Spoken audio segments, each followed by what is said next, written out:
Bom dia, seja muito bem-vindo a mais um podcast aqui dos alunos do primeiro ano.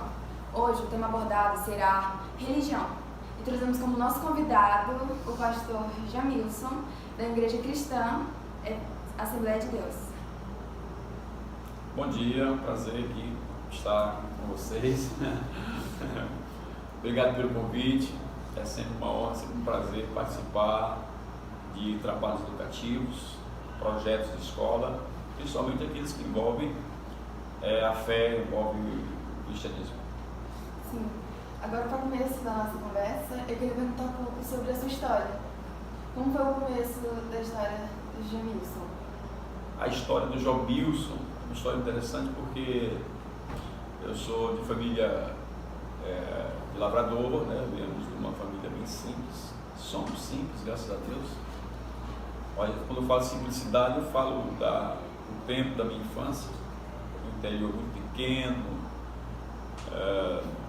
sem energia elétrica, e a coisa boa é que, de fato, eu tive uma infância, né? Brincadeiras que ainda hoje tenho na minha memória, que não se vê mais, praticamente nenhuma delas acontecer em nossos dias. O senhor cresceu em um lar cristão, foi? Sempre. Eu tive a honra, eu considero assim um privilégio muito grande nascer em um lar cristão, ou seja, onde os pais já guardam princípios cristãos que me induziram de forma educativa a um caminho que hoje ainda sigo, e agora por independência mesmo, né? Porque tenho convicção, tenho certeza que o melhor caminho mesmo para a gente ter uma vida saudável, tanto física, emocional quanto espiritualmente, é Cristo Jesus. E desde o começo, o senhor sempre pensou em ser pastor? Como foi que criou essa ideia de eu quero ser um pastor, quero administrar uma igreja? É interessante a pergunta, porque isso chega na fase da vida da gente como qualquer uma outra vocação, vamos dizer assim. Vocês são estudantes e têm um vasto caminho já percorrido, mas tem ainda uma grande estrada pela frente. Então, algumas coisas podem mudar na vida de vocês, como por exemplo chegar à vocação de ser de fato um profissional da área que vocês talvez tenham em mente, mas pode surgir uma outra coisa que vocês nem esperavam, mas de repente a vocação chega. Então, por eu ter nascido no lar cristão e ter tido esse acompanhamento, eu sempre procurei ler Bíblia e participar dos trabalhos da igreja com frequência e admirar o trabalho pastoral, admirar o trabalho de líder cristão, e acredito que foi isso que Deus colocou no meu coração, essa vocação, desde cedo, de me tornar também um líder cristão. E como foi esse início? Como foi o início do seu ministério? Começou sendo um missionário, né? Justamente, nós temos toda uma preparação. Você ingressa no ministério como auxiliar, passa a ser um diácono, que são os cargos estabelecidos na igreja. Você vai para o treinamento de ingresso, você precisa ter os cursos teológicos, você precisa ter um conhecimento bíblico teológico, precisa também ter o conhecimento, além do bíblico teológico, conhecimento também secular, né? Faz parte da formação de qualquer obreiro, qualquer pastor, cristão em si, né? Para assumir uma função em que ele vai liderar pessoas. Então, parte do princípio de aprendizado da própria Bíblia, a palavra de Deus. Então, é um caminho. Esse cargo de líder cristão é preciso maior cuidado ainda como cristão. Ele já deve ter esse cuidado, né? Agora, sendo líder, é um cuidado maior ainda para estudar, saber explicar. Com certeza, eu acabei de dizer, a preparação de um líder, ela precisa ser feita, e claro, dentro de um parâmetro estabelecido com de fato preparação e regra, porque vocês são estudantes e nós sabemos que ninguém pode ensinar aquilo que não aprendeu. Então o líder precisa ter conhecimento, precisa absorver isso, porque vai lidar com pessoas com mente, com formação de mentes, em que também ele vai lidar com todas as classes de pessoas. Na igreja vai ter crianças, vai ter adolescentes, jovens e adultos. Então esse conhecimento ele é necessário porque você vai lidar com todas essas classes de pessoas e precisa ensinar em forma correta a palavra de Deus para essas pessoas também permanecerem no caminho cristão. Me fale um pouco sobre o começo, de como foi, em qual igreja você começou? Sempre fui da Assembleia de Deus, né? Quando eu nasci, meus pais já eram da Assembleia de Deus. Aqui no Lago dos Rodrigues, você é de outra cidade, não era? Sim, eu nasci em Esperantinópolis, eu sou de lá, Esperantinópolis, né? Nasci na cidade de Esperantinópolis, interior, como eu já falei, pequeno, depois viemos para a cidade para estudar, nossos pais nos trouxeram para a cidade, e minha vida espiritual começou mesmo na cidade, né? No interior não tinha uma igreja, um templo construído, eram cultos esporadicamente realizados. Meu pai, inclusive, era o dirigente na época desse interior. Quando viemos para a cidade, ele auxiliou pastores, diversos pastores, e nos deu também a oportunidade de, acompanhando esses pastores, aprender. Como foi a sua chegada aqui lá dos Rodrigues? Eu posso dizer que a minha chegada no Lago dos Rodrigues foi uma bênção e uma escolha totalmente de Deus. Não tínhamos planos de sair de Esperantinópolis.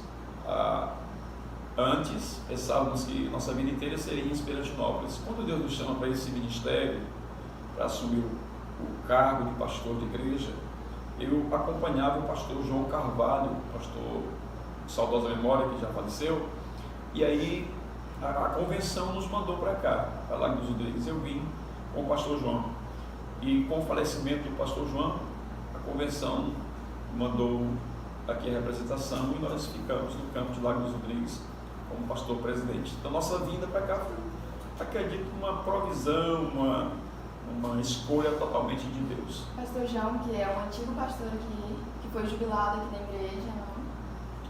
Sim, aí...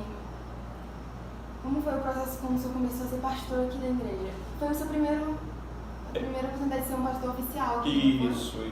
Eu acabei de dizer, o pastor João, ele era o meu pastor presidente, eu o auxiliava, que é uma prática comum da igreja, né?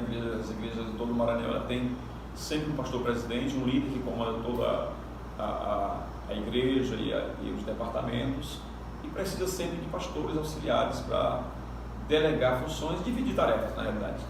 E o pastor João, quando chegou aqui, pouco mais de 1 ano e meio, ele adoeceu, e a igreja continuou aqui cuidando do pastor, e nós continuamos auxiliando, até que ele mesmo, o pastor João, viu que suas condições não davam mais para presidir, chamou ou oficiou a convenção a necessidade de jubilação, que jubilação é uma espécie de aposentadoria, né, dos trabalhos convencionais, e a convenção automaticamente nos oficiou como pastor presidente. Então posso dizer, respondendo a sua pergunta, que sim, Lago dos Rodrigues é o meu primeiro campo como pastor presidente.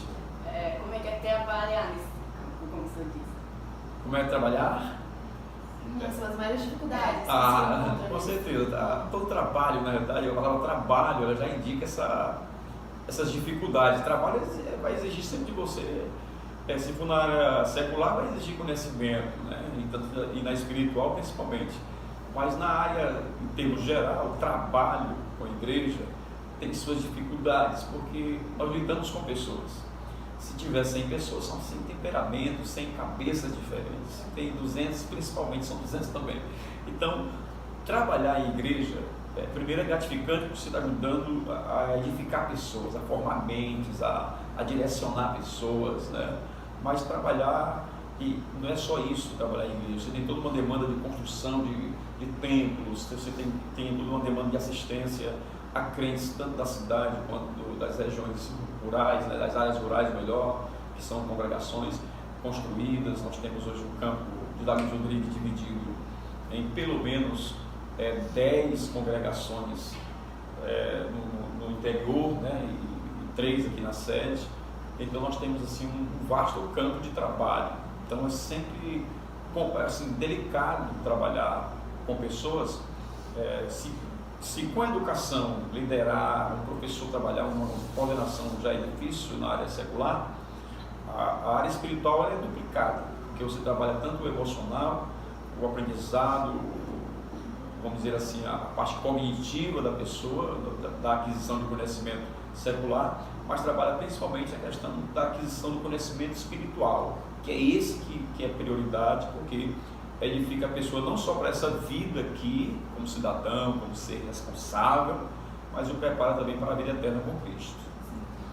Falando sobre a igreja, a Assembleia de Deus que é ministrada do Senhor, sempre vemos muitos projetos da igreja, com o jovem, com as irmãs, festivais que teve há um tempo atrás. Fale mais um pouco sobre isso, os seus objetivos, os maiores objetivos desses projetos. Os projetos, na realidade, todos os projetos que a igreja realiza, a igreja é dividida em departamentos. Nós temos departamento infantil, departamento de jovens, departamento de obreiros, círculo de oração, que no caso são as irmãs, e nós temos uma programação, inclusive uma programação vasta, com diversas festividades e também campanhas para a construção, né? Os festivais, na realidade, faz parte de um projeto de aquisição de valores para aplicação nas construções dos nossos templos. O Templo Central, por exemplo, foi um templo construído, principalmente fundamentado nesses projetos, né, na realização desses projetos, além dos festivais, outros projetos que foram utilizados para a aquisição de valores, para a aplicação na construção. E assim como fazemos na sede, fazemos também no interior. Todos os interiores, os dirigentes, missionários, pastores de área, trabalham com projetos para a construção, para assistência social. Nós temos também um trabalho de assistência social às pessoas carentes. Então, trabalhamos sempre com projetos nessa finalidade. Como é o preparo para um culto, assim, no seu dia a dia? Você sabe preparar um culto, como é que é? Na verdade, nós temos uma liturgia em todos os cultos, né? Nós temos uma liturgia, e essa liturgia requer uma preparação antecipada. Por exemplo, primeira leitura da Bíblia, todo pastor, todo obreiro, ele precisa ter uma preparação bíblica.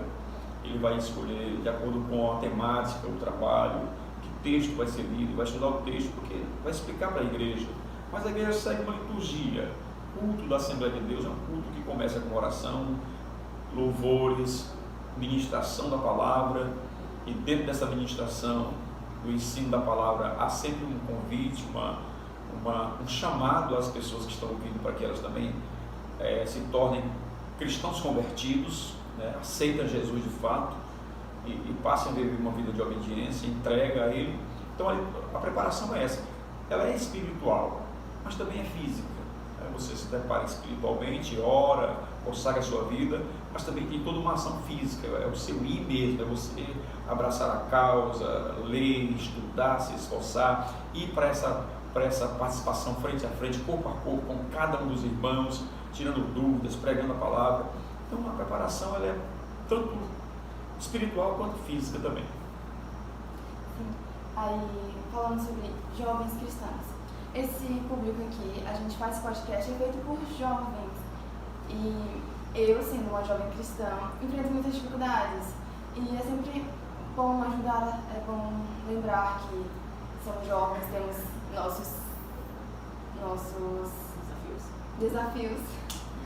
E como uma jovem cristã, quais os conselhos que você pode nos dar ao público que nos está assistindo? Na realidade, o jovem cristão, como todo jovem, ele tem desafios grandes.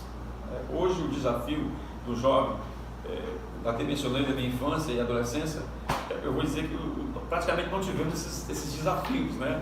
Nós não tínhamos esse universo tecnológico. Como foi essa adolescência? A minha adolescência era brincar de bolinha de gude, era correr atrás de um outro colega, pega-pega, era brincadeiras como da bandeira, quem está me ouvindo é da minha idade vai lembrar disso, de esconde-esconde, cola-ajuda, tanta brincadeira, brincar no chão de peteca, de peixe, comer peixe, sei lá como era, uma brincadeira que era com um triângulo, com uma pontinha aguda de um... Enfim, hoje não. Quando nós saímos na escola, as crianças já sabiam a brincadeira que a gente ia ter, todo mundo já trocava de roupa e corria para aquele lugarzinho para correr, brincar então. Hoje não temos mais isso, porque o desafio do adolescente, do jovem hoje é totalmente diferente, ele tem toda uma, vamos colocar assim, uma gama de conteúdos e conteúdos de adultos que está aberto para ele, que é adolescente, que talvez não tenha nenhuma mente ainda capaz de absorver aquilo. Então, o que é que o jovem hoje, o adolescente e o jovem cristão ou não, enfrenta como maiores desafios. É essa transição da sua adolescência para a juventude com um universo que ele ainda não está totalmente preparado para encarar. São coisas que ele iria ver, por exemplo, só daqui a 8 anos ou 10, e ele está vendo agora, com 11, 12, com 13, com 15, e que isso traz à sua mente assim, um universo de perguntas, de indagações, de incertezas, que às vezes leva ele a assumir uma posição de independência antes da idade, antes do amadurecimento, antes dessa mente formada. Então, o que nós temos hoje, adolescentes desvirtuando, saindo por veredas que não era para ele andar, que se fosse em outro tempo ele não andaria, até porque elas não existiriam, e ele está enveredando por elas, esquecendo desse alvo, que parte do princípio, por exemplo, que a Bíblia diz, Efésios capítulo 6, versículo 3 em diante, que o princípio que vai levar o adolescente, o jovem, a uma fase adulta, sadia, próspera, é o princípio da obediência aos pais, a Deus, às leis cívicas do nosso país. Então a dificuldade do jovem hoje é lidar com tanta informação, com tantas janelas abertas, lhe proporcionando uma liberdade que se torna libertina, né, ou uma libertinagem, e ele ser cobrado pelos pais ou pela igreja de que não pode cometer essas falhas, porque isso é contra a Bíblia, é contra a família, é contra princípios cristãos, mas ele vê uma multidão de outros fazendo, e por que ele não pode fazer? E a concepção do jovem é, então é porque meu pai não quer, ou porque a igreja não quer. Tem uma certa influência. Justamente. Um julgamento. Então, quando essas janelas, inúmeras janelas abertas, e que há uma proibição, ou da escola, ou da família, ou da igreja, para um adolescente que vê os outros fazendo e que realmente está sendo influenciado também a fazer. Eles querem fazer mesmo sem apoio da família. Isso, aí ele diz, não, mas eu não sou diferente, eu quero fazer também. Então ele vai sem o apoio da família, ou sem o aval da família, ele vai sem o apoio ou sem o aval da igreja, e aí incorre nesse princípio do afastamento, tanto da família, tanto da escola e principalmente de Deus. Muitos deles deixam de falar com famílias, amigos, só para... Justamente, aí muito bem, gostei da colocação.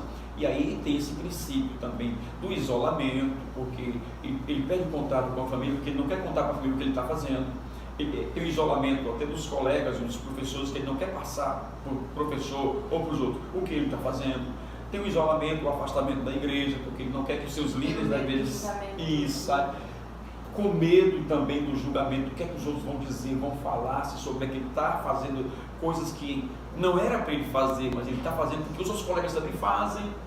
Então assim, nós temos esses grandes desafios, mas eu alerto os jovens, porque são fases da vida. Se nós não soubermos passar por essa fase, nós vamos comprometer a próxima fase da nossa vida.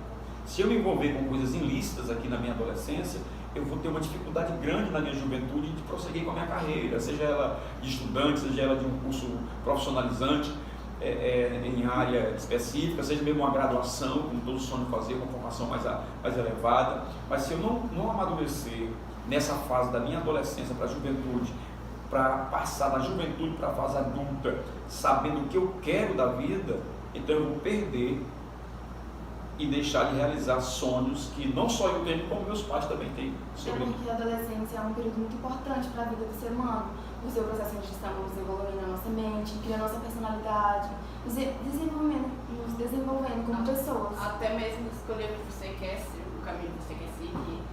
Eu acabei de dizer para vocês, aqui vocês dois são isso, vocês são o exemplo mais claro de que nesse momento vocês não têm ainda uma mente, ela não está totalmente formada, então vocês estão absorvendo ainda muita coisa para essa vida de vocês. Então se nesse momento há um aprendizado, uma absorção de muito mais de conhecimentos, vamos dizer assim, supérfluo, passageiro, efêmero, coisas aqui que não vão edificar, não vai trazer nada vamos dizer assim, de conhecimento para o futuro de vocês. Então, quando vocês se apegam muito a isso, você esquece desses valores principais, ou seja, desses valores familiares, cristãos, desses valores religiosos, e esquece também da prioridade do conhecimento de vocês. Então, o cuidado que o jovem tem com essa formação da mente. Você falou uma coisa bem interessante, formação da sua personalidade, né, do seu caráter. Então, essa formação da personalidade, do caráter humano, ela é feita principalmente nessa fase aqui, dessas descobertas que vocês estão tendo, estão recebendo, através da escola, através da igreja, através da família.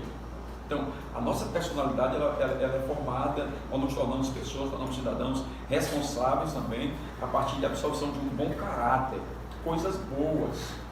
Daí você foge da expressão, quando você ouve que ele está muito mau caráter. Né? Quer dizer, ele tem uma prática de coisas que são negativas, mas ele aprendeu aquilo ali. Se ele aprendeu e absorveu para si, então ele vai ter um caráter reprovável. Né? Isso, então o que o jovem enfrenta hoje de maior dificuldade é o que ele está fazendo, lidando com tanta informação. Ele não está sabendo fazer essa peneira, vamos dizer, essa escolha, essa seleção do que de fato é bom para ele, não só agora no momento, porque a maioria dos jovens pensa que vamos dizer assim, um momento agora de se lançar, de se jogar em tudo que ele queira fazer, sem dar satisfação para ninguém, porque é bom, porque é legal, porque o jovem ali fez e ele... Talvez pensem assim, quero aproveitar minha juventude. E isso não é aproveitar a juventude, isso é agir de forma desordenada, né? Para acabar até danificando o nosso futuro, se a gente se jogar de uma vez assim. É isso que eu estou querendo dizer. Então, se o adolescente não souber fazer essa seleção dentro desse universo tão gigantesco de dados, de informação, de janelas abertas, para onde ele vai ter oportunidades, se ele não souber fazer essa seleção do que realmente é bom para ele, não só agora, mas bom para toda a vida, ele vai comprometer fases da sua vida que vai sentir falta dela depois. Anos de escola perdido, laços de família quebrado, evasão tanto da escola quanto da igreja, no seu caso uma adolescente cristã, assembleiana, que enfrenta suas dificuldades em permanecer dentro dos princípios cristãos. Então, quando a gente compromete uma fase aqui, que está relacionada à igreja, à família, à escola, você corre esses 3 riscos: quebrar os laços com a família, quebrar os laços com Deus ou com a igreja, e ainda evadir da escola, perdendo essa oportunidade de realização do sonho. Muitos deles, assim, como eu posso dizer, eles não pensam na hora, tipo assim, eles veem alguém velho passando, eles não querem aproveitar a juventude, eles só vão perder essa juventude, perder a escola, como seu família falou, perder ensinamentos que a escola pode dar, quebrar laços de família. Só vai perceber isso lá no futuro, quando ele estiver mais velho, quando ele se arrepender de tudo que ele fez, de tudo mesmo. Ele vai ficar pensando, eu perdi minha juventude. Justamente, gostei da colocação. Tem coisas que o adolescente não percebe agora. Nós temos muitos adultos frustrados. Ele falou aqui uma coisa interessante: frustrados, que se pudesse ele voltaria no tempo. Ele voltaria, rapaz, se eu tivesse a cabeça que eu tenho hoje, é impossível, lógico, né? Eu faria diferente. Eu faria dessa forma, Por isso que às vezes o adolescente não entende o pai. É lógico, são 2 extremos, né? Você está aqui com os jovens de 13 anos, 15 anos, e o pai de 40, dizendo assim: meu filho, olha, na sua idade, o pai, o menino diz: pai, aquele blá blá blá, né? O teu filho não entende essa preocupação paterna, porque o pai, por exemplo, ele na fase de adolescência também fez coisas que, por exemplo, eu não quero que meu filho faça. Eu perdi tempo com isso aqui, eu não quero que meu filho perca tempo com isso também. Mas daí passar isso para o filho, ele com essa cabeça e com essas gigantescas, vamos dizer, essas avalanches de oportunidades que ele tem, ele entende que o pai está só sendo contra, proibindo. O pai não gosta, o pai não quer que ele seja feliz, está fechando as portas para ele, quando na realidade não é. O pai está vendo o futuro desse filho que pode ser comprometido se ele não souber lidar com essa situação presente. Tá um ponto, o jovem ele vê o presente, o jovem quer aquilo, ele não pensa no futuro. Um adulto, um pai, ele pensa no futuro do filho também. Acredito que todos os pais, eu sou pai, tenho 2 filhos estudando, fazendo faculdade, eu sei que o desejo dos pais de vocês, de toda essa juventude que está nessa escola e nas milhares de escolas espalhadas no nosso país, o sonho dos pais é ver os seus filhos alcançando uma posição ou uma realização maior do que a dele. Maior do que a dele. Eu não quero que o meu filho passe pelas situações difíceis que eu passei. Eu quero que ele seja, vamos dizer, ele tenha mais oportunidades. Isso, mais oportunidades, mais bem sucedido, enfim. O que eu creio que os pais de vocês e de todos, o sonho deles é esse: é dar para o filho uma vida melhor que ele teve. Algo que ele não teve chance de ter. De fazer, por exemplo, eu não tive chance de fazer um curso tal, uma formação tal, mas eu quero que meu filho faça. Então eu creio que, e para a realização desse sonho, o pai sabe que ele tem que passar para o filho esses princípios de obediência, senão o filho vai quebrar a cara, vai fazer como ele aqui disse, vai se tornar um adulto frustrado, querendo que o tempo volte e o tempo não volta mais, vai ver os colegas se formando e ele atrasou. Deixa eu dar só um exemplo para vocês. Quando eu estudava, nós tínhamos uma turma de alunos e interessante. Eu tinha uns alunos interessados, naquela época já tinha alunos interessados. E aí nós estudando e tínhamos uns alunos bem esforçados e passamos, temos que reprovado. E anos depois, do ensino médio, logo no ensino médio, a carência era muito grande de professores, de pessoas da área da educação, e naquele tempo eu fiz logo também um ensino médio no magistério, e logo eu fui chamado para ministrar aulas no ensino médio, inclusive, ensino médio. E adivinha algumas caras que eu encontrei, né, no ensino médio, para ser meus alunos, os meus ex-colegas de sala de aula. E aquilo eu tirei como lição de vida. Aquele que não consegue lidar com situações, com oportunidades, ele não consegue filtrar isso, e ele se envolve, ele atrasa os seus estudos, ele atrasa a realização dos seus sonhos, e muitos não conseguem realizar mais o sonho. Porque dentre esses colegas que estudaram junto comigo, que eu dei aulas para ele depois do ensino médio, teve alguns que conseguiram ainda terminar o ensino médio e ingressar numa graduação. Mas eu tenho ainda hoje, que está vindo, colegas que voltaram mesmo para a roça. Eles voltaram lá para o interior, foi ajudar a família, lá casou-se, mora no interior, trabalha na roça, trabalha na lavoura, na agricultura, enfim. Não que isso seja uma coisa deplorável, né? Mas por exemplo, ele estudou, então ele teve a oportunidade de mudar de vida, a situação econômica, né? Mas naquele tempo ele brincou muito e perdeu as oportunidades. Isso é interessante para o aluno, ele mesmo que ele não preste atenção na aula, ele vai na aula. Tem alunos que ainda dá tempo de mudar. Um aluno que tipo assim, na primeira série se comportava mal, não fazia atividade, trabalho, respeitava o professor, toda a série da sala. Hoje em dia ele muda, hoje em dia ele está diferente, faz atividade, ele presta atenção na aula, respeita o professor. Os alunos ainda podem mudar, mas tem alunos que botam na cabeça, não dá mais tempo, eu vou continuar desse jeito, não vou mudar. Tem uns que já fazem um esforço, mesmo com tipo assim, os pais também ajudando ele a mudar, filho, isso é errado, então já ele vai seguindo os caminhos suspeitos, vai tentando prestar mais atenção no colégio, no futuro dele. Sim, até porque estamos no primeiro ano e ainda tem muita chance, muitas chances de mudarmos, de evoluirmos e melhorar para podermos ter essas oportunidades. Hoje em dia, tipo assim, nesse primeiro novo ano, que é o REN, a gente vai ter que escolher nossos empregos, os trabalhos que a gente quer ser o sonho. Tem um certo período de tempo. No primeiro ano, você vai escolher até o quarto mês o que você quer ser, pode mudar. No segundo, ele já trabalha mais a fundo nisso. No terceiro, é só isso que você vai ver, o trabalho que você quer seguir. No novo ensino médio, nós escolhemos nossa profissão para trabalharmos isso até o terceiro ano. Muitas vezes tipo assim, pressionada a pessoa, quer seguir o caminho, o pai quer outro. Ou ela não sabe o que quer ser, o pai quer que ela seja uma coisa, ou ela não tem ajuda dos pais e de ninguém. Ela não quer ser, ela sabe o que quer ela ser, ela não planeja nada, ela não sabe nada.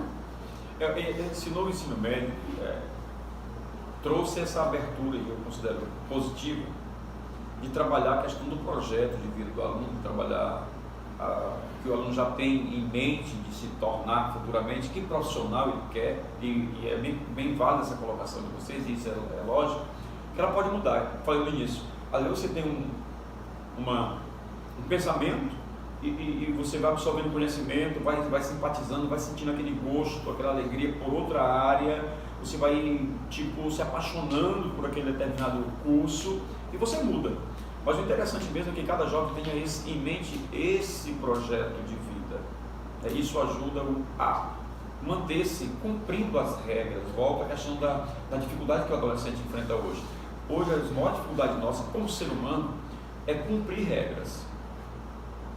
A gente tem dificuldade, todos nós temos, de cumprir regras. Então, quando a escola impõe regras, o aluno acha que a escola, com essas regras, quer controlá-lo em tudo. E alguns não aceitando isso, se tornam evadidos. Né? Eles preferem sair da escola do que cumprir as regras.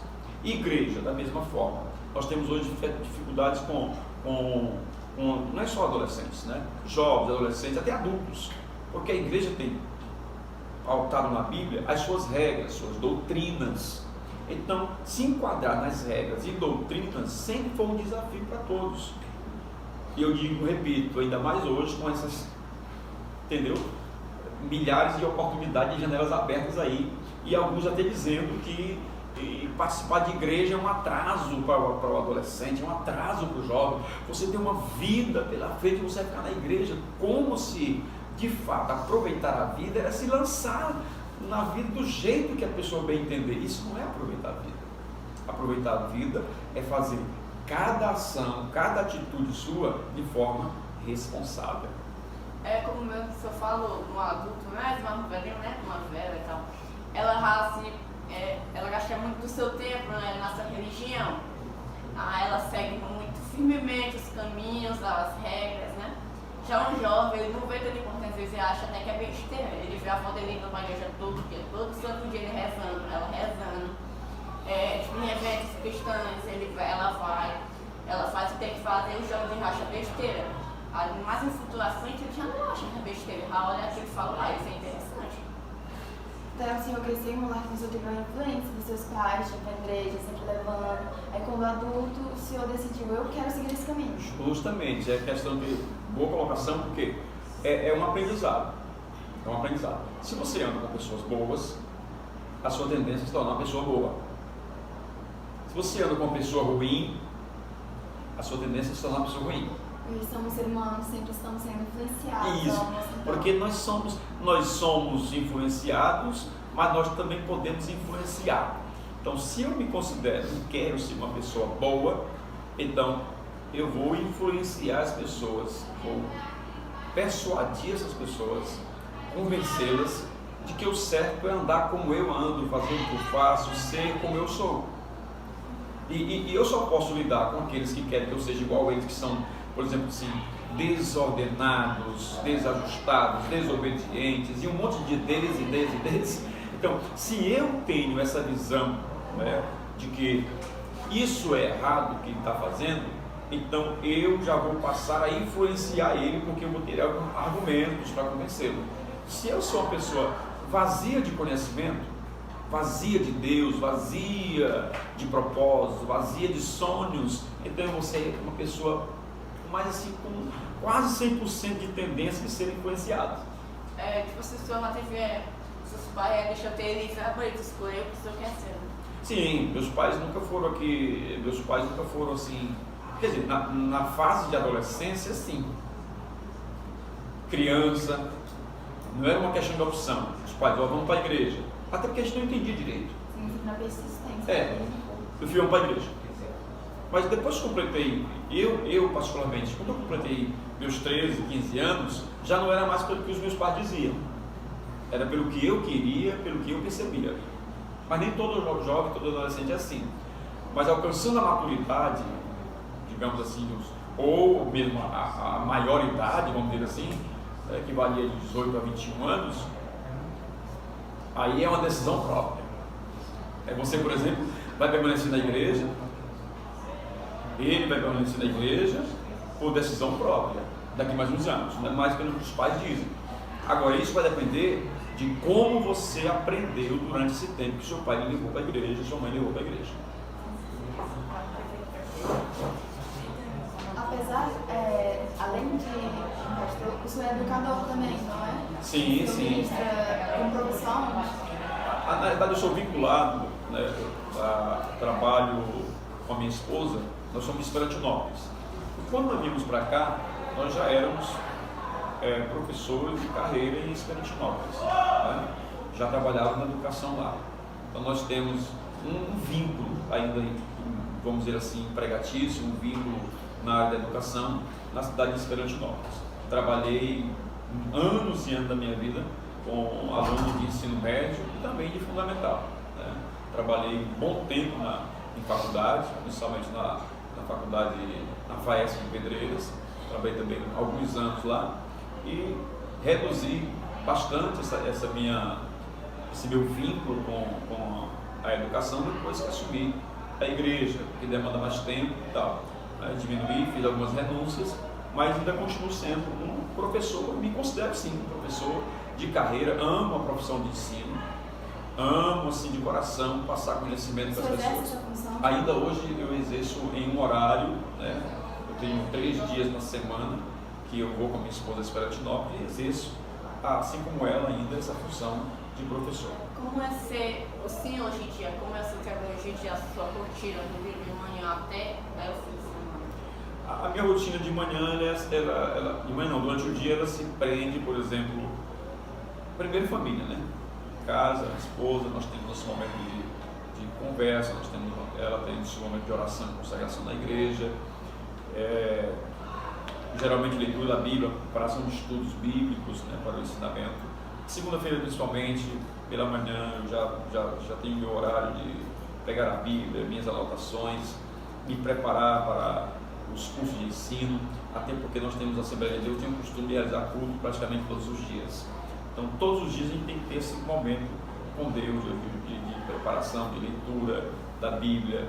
E quando ele chega no horário, lógico que nós temos também nas atividades sociais, né? A gente sai, a gente visita alguém, fazemos nossa caminhada regularmente, é necessário, mas à noite estamos todo o tempo na Assembleia de Deus, no templo, dirigindo os cultos. Os cultos, às vezes, são separados, tipo, culto da família, culto de ensino, que é nas segundas-feiras. Justamente. Os cultos também por departamento, né? Nós temos departamento infantil, que é na terça-feira, nós temos a quarta-feira da vitória, que é quando todas as pessoas que recebem uma bênção vai contar seus testemunhos e recebem a oração da fé. Temos a quinta-feira, que é o trabalho das irmãs, é o departamento de ciclo de oração, que também tem um culto delas na quinta-feira. Sexta-feira temos um culto de oração por toda a igreja. Sábado é um trabalho voltado mais para o trabalho dos jovens. E domingo temos escola bíblica dominical e o culto da família à noite. Segunda-feira é um culto especial mesmo de ensino. Nós temos de segunda a segunda, vamos dizer assim, o nosso tempo aberto com a realização de cultos pelos departamentos da igreja. Como é tipo assim, sexta-feira, eu não sei, sexta-feira eu quiser seguir outra religião, a pessoa ainda apoiaria ele, isso aí é o reprimir? Não reprimia, assim, principalmente hoje que ele já é adulto, né? Meu filho já completou 21 anos, então ele é adulto mesmo perante a lei, perante todo mundo, ele é a pessoa adulta hoje, né? Independente. Então, não, de maneira alguma eu iria interferir de forma negativa.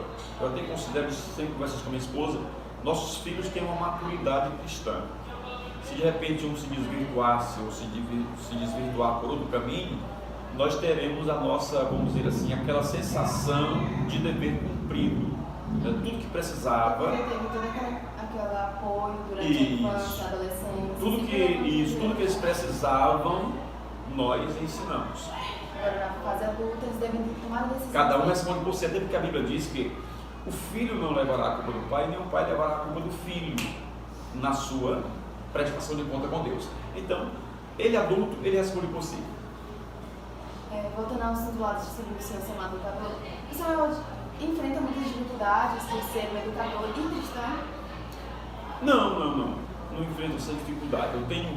Eu dou graças a Deus que eu tenho, assim, recebido, né, dos públicos que eu lido, tanto o público secular quanto o público cristão, tenho recebido uma empatia boa, vamos dizer assim, né, muito agradável. Eu sinto assim uma espécie de respeito que é mútuo, lógico, né? Quando se dá respeito, se tem respeito, quando se trata com educação, se recebe um tratamento também com educação, quando se trata bem, comumente você é tratado bem. Então é uma reciprocidade. Então é o que eu procuro fazer. Eu procuro tratar bem as pessoas, procuro tratar bem, quando é professor, tratar bem o aluno, me preocupar com o aluno, conversar, se eu percebo que dá um pouco disso, por que é que você está assim, vamos lá, vamos conversar um pouco. Então isso tem me dado, dentro desse espaço, tanto da área secular quanto da igreja, tem me dado essa alegria de ser bem tratado. Então não é tão difícil Não. separar esses dois mundos. Não, É não. possível viver em harmonia. É possível conciliar, que isso depende, lógico, de todo um processo de preparação, de você não confundir nenhum público, cada público com a sua, vamos dizer assim, com as suas normas, com as suas doutrinas, né? E a gente tem procurado honrar cada um dos nossos públicos de forma que eles, assim como eu, fiquem satisfeitos em estarmos juntos. E se você for um desafio com a sua religião, alguém reprimir o seu disso, se você for tipo racista? Preconceito. Disso ninguém escapa. Eu vou dizer que todas as pessoas, sejam elas religiosas ou não, em alguma área da vida, ela já sofreu um tipo de preconceito, né? Vamos dizer assim, alguém de forma direta ou indireta lança às vezes uma frase, né? Às vezes uma crítica camuflada, isso aí sempre existe, né? Alguém, por exemplo, dizer, ô pastorzinho, né? Agora é o irmão, né? Essas coisas a gente lida com facilidade, encara com naturalidade, entendendo que isso é próprio do ser humano. O ser humano ele é crítico por natureza, né? Nós somos críticos por natureza e nós somos tendenciosos também a agir de forma discriminatória diante de uma situação. Se a oportunidade não chega, a gente não, mas se ela chega, a gente é tendencioso a fazer. Então, cuidado, tanto como professor, ou pastor, nós somos sujeitos a sofrer esse tipo de discriminação. Assim, se eu me inscrever para a coisa que eu nunca consegui entender, se eu tenho uma rede de igreja, né? Tipo assim, tem uma igreja que ela está em um lugar, ela é amada, tipo assim, tem umas filiações delas. Segue o que ela pede, tipo assim, ó, você tem que estudar esse capítulo, tipo Gênesis, Apocalipse, entendeu? Se não faz o que você quiser, tipo assim, você escolhe um versículo e fala. Ou se eu tenho alguma ordem do que tem que falar. Não. Nós não seguimos um padrão estabelecido pela nossa convenção, do que as igrejas devem estudar naquele dia, do que ela deve falar naquele dia, do que ela deve ensinar naquele dia. Não. A liturgia geral que nós temos o nosso livro é a Bíblia. A regra de fé e prática do cristão é a Bíblia. Então eu posso, nesse momento aqui em Lago dos Rodrigues, estar ministrando a passagem ou estudando o livro de Gênesis. Irmãos, nós vamos estudar o livro de Gênesis esse mês, por exemplo. Enquanto a igreja vizinha aqui em Lago do Junco, Lago da Pedra, está estudando o Êxodo, está estudando o Apocalipse no final da Bíblia. Até porque nós comparamos que de Gênesis a Apocalipse, todo esse conteúdo bíblico, ele é edificante em qualquer lugar que se fale dele. Então, a igreja não segue aquela, digamos que o modelo aqui, e manda para todas as igrejas que naquele dia tem que estudar só aquele capítulo. Não seguimos uma regra, nós seguimos a regra Bíblia completa. Cada igreja é responsável por administrar o seu cronograma. Assim. Cada igreja é responsável por administrar o seu cronograma e a sua liturgia. O importante é que o embasamento desse cronograma, dessa liturgia, dos cultos, esteja pautado nas doutrinas bíblicas. E diante disso, ajudando vocês, eu acrescento o seguinte, que é por isso que o estudo da Bíblia é importante tanto para os líderes quanto para os liderados. O que é que os líderes pedem? Que todos os liderados, todos os cristãos leiam Bíblia, até para fugir, por exemplo, de alguém que chega trazendo um ensinamento distorcido da Bíblia. Nós sempre temos um argumento para... Nós temos um exemplo, Paulo, quando ele esteve em Bereia, ele encontrou os crentes que eram chamados de bereanos, e os bereanos eram muito dedicados ao estudo da Bíblia. Então, quando alguém estava ministrando, o próprio apóstolo Paulo estava ministrando, Os bereanos estavam aqui com o Pentateuco ou com a Bíblia na mão, e ele ministrava lá e eles conferiam aqui. Quando ele mencionava um texto, eles iam lá e diziam: deixa eu ver se está certo. Ainda hoje pregamos isso, ainda hoje dizemos: irmãos, leiam a Bíblia, porque você é assembleiano, você é batista, você é católico, você é isso, tudo, mas se alguém chega contestando a sua vida cristã com uma outra coisa, então mostre pela Bíblia, converse mostrando pela Bíblia.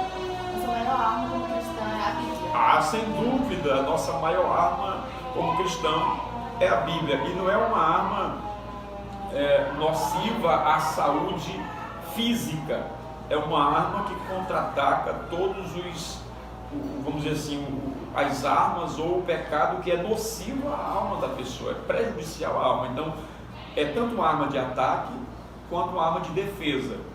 É de ataque porque você tem como contra-atacar as tentativas do mal contra a sua vida, mostrando o bem por ela.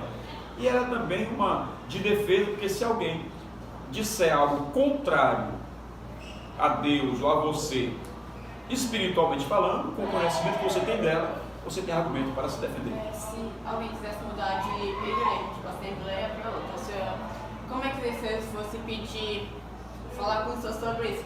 Que ia mudar porque não está se sentindo confortável, bem, incomodável também. Isso acontece muito, essa migração de um crente de uma igreja para outra, de uma pessoa de uma igreja para outra, isso é comum acontecer. Lógico que nenhum líder quer perder membro. Se você chegasse para mim hoje: pastor, eu não estou me sentindo bem assim na Assembleia de Deus, eu queria perguntar o que você acha de eu ir para a igreja tal, não vou mencionar não para não inferir aqui alguma coisa, mas para a igreja X, lógico que a minha primeira coisa seria: mas me diz o que é que está acontecendo. Por que você não está se sentindo bem? No que você não está se sentindo bem? Para que a gente possa contornar a situação. Entendeu? Mas dizer assim: não, você não pode, porque... Não, isso aí é uma decisão da pessoa. É porque em toda igreja você vai achar uma dificuldade. Porque justamente, eu gostei, em toda igreja você vai encontrar dificuldade. Por quê? Onde as dificuldades aparecem? As dificuldades aparecem quando as regras e doutrina da igreja contestam as minhas posições. Quando eu estou numa igreja que ela tem uma regra que vai de encontro a algo que eu considerava até então não errado, e ela me diz: olha, é errado, você precisa deixar de fazer isso, e você não quer largar, não quer deixar, então aquilo se torna um obstáculo e um incômodo para você naquela igreja. E se alguém chega e diz: não, mas na igreja que eu faço parte isso não é proibido, está entendendo? Não, isso você pode fazer. Então qual é a sua tendência? Você não quer abdicar, não quer deixar aquilo que você gosta de fazer, mesmo sabendo que não é tão correto, tão normal, mas você não quer deixar aquilo que você gosta, mas também não quer deixar de ser um cristão convertido. Então você procura uma igreja que, como é igreja, então você está no lugar certo e que não vai exigir de você deixar essa prática. Então tem esse porém. Porque as pessoas, elas querem entrar numa vida cristã, só não querem deixar os costumes do mundo, da sua vida antiga. Porque quando entramos na vida cristã, nascemos de novo, sempre é falado assim, né? Isso! O novo nascimento é justamente isso. É quando você deixa uma prática antiga, uma vida, digamos, seja ela pregressa ou não, uma vida totalmente entregue ao pecado ou não, mas é uma vida de antes. Você vivia de um jeito, você conheceu pela Bíblia ou pelo culto que você assistiu, você ouviu, você percebeu que aquela vida não dava respaldo para você ter uma aproximação de Deus. Você não era considerado um cristão totalmente daquele jeito. Então você se converteu, aceitou Cristo. Então você nasceu de novo. Então deixou aquelas práticas. Quando alguém, como você usou a expressão, vem do mundo, e essa vinda do mundo vem de um lugar que podia tudo, e você chega numa igreja que determina agora como é a sua nova vida, se você de fato quer essa nova vida, você vai esquecer aquela vida velha, você realmente nasceu de novo. Se você ainda traz algumas coisas impregnadas em você e não quer largar, então você não nasceu totalmente de novo.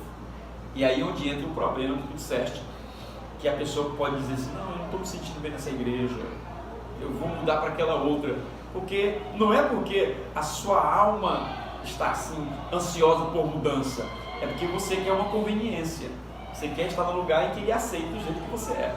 E biblicamente isso não dá certo. Eu tenho que acreditar que eu também vou falar em fiz que ela segue com de força mesmo, de ferro mesmo, ela segue dos 10 mandamentos, que é descansar no domingo e sábado. Não pode fazer nada de sábado, atividade, só ficar em casa ou ler a Bíblia. E domingo também não pode fazer. Até às 7 é outro dia, que eu fui descobrir isso também. De frequência isso aqui é por um outro motivo, não é religião e tal. Inclusive eu já tive discussões, mas eu não me senti confortável por causa disso, porque eu só estava lá por outro motivo. Eu não estava lá na religião. Eu não sei a religião, eu não sei o que eu quero seguir. Toda vez que eu vejo a religião tipo do Senhor ou a de católica, eu vejo algo diferente, eles explicando, tal, Deus fez aquilo, 7 dias. Eu não entendo, pra mim é diferente, eu não consigo acreditar naquilo, senão sinceramente ele falou que um dia desse fosse o evolucionismo, que a ciência mesmo citou que a Lua é de outro jeito, a Bíblia citou uma coisa. Eu não consegui entender naquele momento. Pra mim a ciência estava certa, mas no momento da Bíblia eu também estava achando que a Bíblia estava certa, tipo Adão e Eva. Eu não me sentia muito confortável com aquilo. A Bíblia cita que Deus falou, haja luz. Aí foi como tudo começou nos 7 dias, né? Aí já na ciência fala muito bem, essas teorias que criam. Eu, assim, como cristão, respondo o seguinte: nós temos, são chamadas de teorias. Eu considero assim, criacionismo não é uma teoria, é uma certeza. Cristão, não tem como a gente olhar um universo desse, não tem como a gente olhar para o céu estrelado, num dia de estrela, não tem como olhar, por exemplo, para uma cascata, uma cachoeira que sai do meio de uma rocha e não para de jorrar água. Não tem como eu imaginar, por exemplo, a força da natureza fazendo as coisas nascerem, o mar que recebe a água de inúmeros rios e ele não aumenta o seu volume, porque a Bíblia diz que os punhos do mar são segurados por Deus, por um ser que criou, que orquestrou tudo isso, que planejou tudo isso. Então eu acredito no criacionismo, que tem um ser supremo de fato, que criou todas as coisas e criou de forma ordenada. Se há alguma desordem hoje, mas é pela ação humana, né? Você poder, mas o mar está aumentando o limite pela ação humana, né? Nós vemos aí comprovado também que os avanços científicos, tecnológicos, industrial provoca isso, né? Esse descongelamento de geleiras que aumenta o volume do mar. Então, você imaginar pedras de gelo do tamanho de uma cidade dessa, mais ou menos, se deslocando totalmente de uma vez no mar e descongelando, então você vê aí que o volume aumenta mesmo consideravelmente, que é o que está acontecendo. Agora, considero a evolução, a teoria de Darwin, o darwinismo, o evolucionismo, considero teoria, porque Darwin criou essa teoria, ele morreu e essa teoria nunca chegou a um final, entendeu? A uma comprovação de fato do que ele dizia. Então ainda hoje é um material de estudo, então não tem como comparar criacionismo com evolucionismo, algo que eu sei que é concreto, que eu estou vendo com alguma coisa que está sendo estudada ou tentado se provar. Eu não acredito que uma explosão, você falou bem, que é grande explosão, eu não acredito que uma grande explosão no universo colocaria as coisas tudo no lugar. Eu não acredito que uma explosão criaria essa órbita controlada. Você imagine uma explosão, se você colocar vamos colocar aqui uma dinamite apenas, uma bananinha de dinamite, você colocar ela, por exemplo, aqui no nosso meio, aqui, eu troco essa escola e ela explodir, ela vai estilhaçar isso aqui, não vai ficar nada em ordem no lugar. Como é que uma grande explosão vai colocar o mundo todo no lugar controlado, como está? Entendeu? O céu ali, o mar no lugar, a terra seca aqui, as coisas sendo produzidas, o oxigênio, tudo controlado para nós respirar de uma explosão. Então assim, vamos separar aqui. Eu, pastor João Milson, digo, há uma teoria evolucionista, mas há uma certeza que é o criacionismo. Sim, até porque podemos até ver que a ciência pode até explicar como aconteceu todo o processo que Deus criou o mundo. Muitas vezes pode ser isso. Até porque a ciência é dividida em pró e contra. Quem estudou isso sabe, nós temos inúmeros cientistas que defendem o criacionismo. Entendeu? Então, dentro da própria ciência, já há essa divergência. Criacionismo e evolucionismo. Diversos cientistas já aderiram e defendem com muita veemência a questão da criação, porque existe um ser supremo. Eles já entraram nessa consciência de não tem condição de Darwin estar certo, apoiado numa evolução. Vou colocar aqui, por exemplo, Darwin colocou que a coisa evolui. Ele pegou aqui, por exemplo, vamos colocar aqui um pedaço de carne dentro desse copo aqui, vamos fechar. Ó, não coloque nada aí dentro, lá vem e coloca um pedaço de carne aí, fecha, fechou, lacrou aqui, colocou lá. Pouco tempo percebeu que tinha larvas lá dentro. Larvas, bicho. E aí diz, tá vendo ó, como as coisas evoluem? Nasceu vida dali. Não, aí a ciência provou depois que cada coisa, eu e você, por exemplo, nós já temos predisposição, nós temos as nossas células, todos nós já temos micro-organismos que a partir do momento que nossa mente, o nosso coração para, que o nosso sangue para de circular, nossas células começam a perder a vida e dentro de nós esses micro-organismos já estão programados para gerar esses consumidores, entendeu? Que são as larvas. Eu poderia dizer hoje, brincando com vocês, nós estamos cheios de larvas, só que elas não estão desenvolvidas, só vão desenvolver quando nós morremos. Agora, focando na diversidade religiosa, estamos vendo que tem muitas religiões por aí, e a cristã se diversificada em catolicismo, que também é cristã, por acreditar em Cristo, tem os batistas, isso que eu já citei. E sempre eu pensei muito assim, sempre veio na minha cabeça que Deus não é religião, não tem uma religião específica que fale, essa vai para o céu, essa é a certa. O cristianismo, nós dividimos apenas em dois. Nós dividimos o cristianismo geral, que é todos que acreditam em Cristo é cristão. Quem acredita em Buda é budista. Quem acredita, por exemplo, em Maomé e segue a doutrina de Maomé, hoje ele é islâmico, ele é muçulmano. Então, se nós acreditamos em Cristo, nós somos cristãos. A diferença é, o que é um cristão, só porque crê que Cristo realmente nasceu, e o que é um cristão convertido, aquele que de fato não só acredita que Cristo veio, como acredita na sua doutrina, na sua palavra, no seu evangelho, e se converte ao que ele pregou, se torna adepto, cristão convertido. Aí nós temos a diferença. Hoje nós temos diversas igrejas denominadas cristãs, e nós temos duas igrejas apenas no geral. A igreja cristã, que é que todos acreditam em Cristo, e a igreja cristã convertida, que é aquela que acredita, se converteu, aceita e procura andar de acordo com o que Cristo ensinou. Que mesmo que eu me converta a Cristo, mas não ande como ele ensinou, eu também não estou vivendo um verdadeiro cristianismo. Eu só vivo o verdadeiro cristianismo.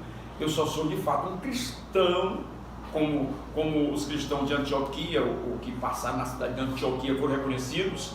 Foi lá que os cristãos foram reconhecidos pela primeira vez como cristãos. Eles passaram e as pessoas disseram assim, olha, esses aí são cristãos. E alguém perguntou, por quê? Porque eles se parecem com Cristo. Então, ser cristão não é só acreditar, é se parecer com Cristo. É fazer o que ele ensinou. Aí sim você pode dizer que é cristão. Querendo ou não, a religião é algo do bem quanto do mal. Que tem gente que usa a religião para cometer racismo. Eu já vi muitos casos, não foi aqui no episódio desse meu quando mais na Fortaleza, que é tipo uma senhora tal, ela usou da Bíblia para cometer racismo. E querendo ou não, o racismo ele é algo de outro lugar. As pessoas só usam a religião, ponto, não usam o racismo também. tipo assim, tem religiosos que Utilizam da Bíblia. saudavelmente. Tem gente que utiliza a Bíblia fortemente. Filho não pode fazer isso porque vai pro inferno, que isso que está na Bíblia. Tem gente que usa os 10 mandamentos certos. Não tem gente que usa ele mesmo, tipo, como que tá lá. Porque a pessoa não pode sair, tem filho, tem pai e mãe que não deixa o filho fazer algo e tal, porque acha que vai pro inferno. E bota outras coisas nisso, tipo assim, um filho só escuta uma música. A música não vai mudar ele só tá ouvindo aquilo. Ele já falou, essa música não vai me mudar, essa música é só porque eu tô gostando. Aí tem mãe, pai, vovô que usa disso, isso aqui é do cão, isso aqui é do inferno, isso aí vai errar você pro inferno. Isso vai fazer você usar essa droga, vai você escutar essa música. E tem gente que utiliza disso pra Bíblia, tem gente que, só porque a Bíblia não tá falando que isso é errado ou certo, ela acha que vai pro inferno. Porque muitas vezes as pessoas utilizam da Bíblia para cometer preconceito, racismo, um certo comportamento ruim. Utilizam da Bíblia para justificar aquilo. Na realidade, hoje, vamos colocar assim, no contexto atual, tudo que a gente vai falar, a gente tem que ter cuidado, tem que se policiar, porque nós temos, por exemplo, uma sensibilidade muito grande na nossa sociedade de entender que tudo que a gente fala pode ser enquadrado dentro de algum desses, vamos dizer, dessas fobias, vamos dizer assim, né? Vamos dizer, as fobias aí, que a palavra preconceito quase não é mais utilizada, tudo agora é fobia. Então, a gente tem que ter cuidado com isso. Quando ele falou a questão de utilizar a Bíblia, nós sempre tivemos em todas as classes sociais radicais, né? Radicalismos. Agora, o que eu preciso esclarecer aqui é que, quando eu digo que uma prática de determinada pessoa é errada, e eu consigo ver na Bíblia que de fato a Bíblia mostra que essa prática é errada, e eu digo para o jovem da igreja que é errado, para o filho que é errado, isso não é racismo, isso não é preconceito, isso é ensinamento, porque ele está numa igreja, ele está num segmento que proíbe essa prática. Vamos colocar aqui, se eu tenho dentro da igreja uma gama de músicas evangélicas que o jovem pode ouvir porque vai edificar seu vida espiritual, e de repente eu vejo que ele está com o seu celular armazenado, cheio de músicas que fazem apologia a doutrinas e ensinamentos que são contrários ao que ele aprende na igreja, qual é o meu dever como líder?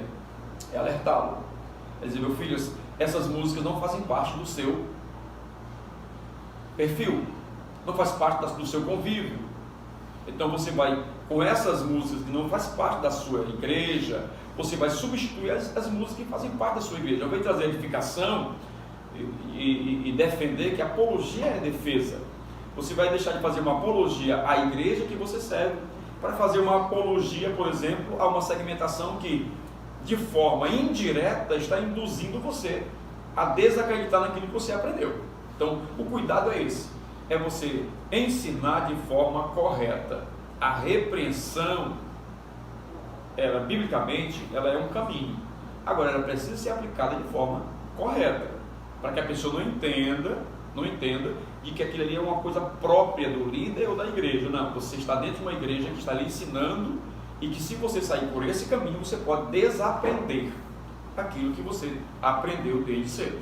Okay? Porque nós cristãos devemos sempre orientar e não julgar as pessoas, porque são os pecadores também, né? Sim, a nossa maior arma sendo a Bíblia, temos sempre que estudar. É orientação, não é? É orientação. Eu não sei se vocês já perceberam que a Bíblia, ultimamente, ela tem sido atacada, né? Por que a Bíblia tem sido atacada? Ou seja, você olhar uma palavra, um livro, vamos dizer que é o recorde, né, que nenhum outro livro consegue alcançar. A Bíblia sempre foi, séculos e séculos, o livro mais vendido, mais estudado, mais lido, mais debatido de toda a história humana, e ela nunca foi alterada, nenhuma vírgula, nenhum ponto do seu conteúdo original. Agora, por conta das inúmeras inovações e segmentações criadas dentro da sociedade, vários comportamentos hoje são combatidos não pelas igrejas, mas pelo conteúdo bíblico que já perpassa muito mais anos, séculos, até milênios, das nossas concepções atuais. Então eu querer hoje mudar a Bíblia, tirar textos da Bíblia, ou acrescentar outros, para favorecer o meu comportamento e as minhas atitudes, é que nós não podemos aceitar. Eu acho que ninguém na sua consciência normal, nenhum cristão convertido na sua consciência normal, vai aceitar, por exemplo, que o seu livro de defesa de fé, seu livro de orientação espiritual, seu livro de crença, de confiança em Deus, seja alterado, tirado páginas, versículos, textos, para favorecer agora um comportamento que alguém decidiu que está correto hoje. Então, nós temos que ter cuidado no que é obrigação, ou como ele usou a expressão aqui, pais ou igreja que faz isso a punho e a ferro, né? Obriga e etc., do que o que tu disseste, que é aplicar o ensino de forma correta, que a pessoa aprenda não por imposição, mas por conscientização do que aquilo que ele está fazendo está errado e que ele precisa andar segundo o que a Bíblia diz. Voltando a falar sobre o jovem, sobre a vida de um jovem cristão, católico, que dedicou toda a sua vida a uma única religião. Ele faz com uma parte de outros amigos que não apoia, sempre acha engraçado, sempre tira saco dele por causa disso. E ele procura ajudar pastor. Ele não quer sair da igreja, ele não quer mudar de religião, ele não quer parar de falar com os amigos. Como é que ele resolve isso? Ele é o quê? Repete o início. Ele dedicou sua vida toda a ser católico, né? E seus amigos não apoiam, mas sua família apoia. Ele não quer tirar nenhum nem outro da sua vida. O que ele tem que fazer? Não, eu acredito assim.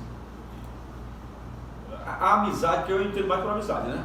O fato de você ser da Assembleia de Deus, você ser da Católica, não podemos, por exemplo, não podemos colocar isso como barreira. Eu tenho professores, eu tenho irmãos, eu tenho adolescentes, jovens, que são meus amigos. Eu me sinto bem conversando com eles. Tem pessoas vamos dizer assim, desse quadro de conversas, eu vou dizer que eu tenho, e trato isso com naturalidade. Tem pessoas que têm uma vida social hoje diferente da minha, totalmente diferente da minha, né? Digamos que ele é católico. Tem outros que dizem que é católico e é homossexual. Tem outro que diz que é católica, mas é lésbica. Aí eu com naturalidade converso com essas pessoas e não excluo essas pessoas do meu convívio. Entendeu? Não excluo. Elas decidiram viver assim, elas decidiram, pertencem a uma igreja, respeito. Se uma delas me perguntar para pedir orientação bíblica, aí eu faço as minhas pontuações para tirar as dúvidas. Mas não vou deixar de ser amigo dela, corresponder, amizade, conversar, porque ela decidiu viver desse jeito. Se ela me perguntar se essas práticas estão certas ou não biblicamente, eu ensinarei. Mas não vai me interromper de ser seu amigo, porque eu decidiu ser o que você é. Depois dessa longa conversa, tem alguma mensagem que você queira deixar para os nosso público? Tenho. Primeiro, quero agradecer a Deus pela oportunidade de compartilhar com vocês e quero aqui parabenizá-los pela iniciativa, ou vamos dizer assim, pelo trabalho que vocês estão fazendo, aproveitando essa evolução, essas mídias, essa forma de comunicação. Parabenizar por esse podcast, né, a criação dele. É uma forma muito eficaz de alcançar muita gente, com debates interessantes, com temas interessantes, e agradecer essa minha vinda aqui e incentivá-los, né, a continuarem criando meios de educar tanto a vocês que estão produzindo, porque vocês se prepararam para isso, tiveram que estudar, tiveram que dedicar tempo, então isso é bom, e estão passando para outros colegas aí do primeiro ano, que quando a gente quer, a gente faz, né? Quando você quer, quando você se lança um desafio, você consegue fazer, você consegue produzir. Então também agradecer a oportunidade de aqui apresentar a minha vida, né? A minha trajetória de vida como cidadão, como crente, como pastor e também como educador que tenho sido dentro dessas áreas com respectivos públicos, né? Tanto cristãos convertidos quanto público, vamos dizer assim, misto, né? Misto, porque sempre, toda classe, toda sala de aula vai ter um público misto, né? Vai ter ali, então lidar com esses públicos nunca foi fácil, mas é interessante. Então quero agradecer também, dizer a todos que estão conosco, que procurem sempre a maturidade, não importa a idade que você tem. 12 anos, procure a maturidade. Como é que eu alcanço? Me colocando sempre aos pés de Deus, lendo Bíblia, praticando as coisas boas, lendo um bom livro. Procure sempre um bom livro para ler, porque a maturidade independe da idade. Você pode ter 12, 13, 14, 15 anos e ter uma mente aí de alguém de 20, 25, ou seja, uma mente que já sabe o que é da vida e que não se envolve com coisas erradas. Às vezes até o momento existe que você amadurecimento. Isso, então o seu amadurecimento, quanto mais rápido ele chegar, melhor para a sua vida futura, para a sua vida profissional. Tá bom? Um abraço e que Deus abençoe a todos em nome de Jesus. Você ter aceitado o nosso convite. Muito obrigada por ter dado uma aula aqui sobre religião para nós.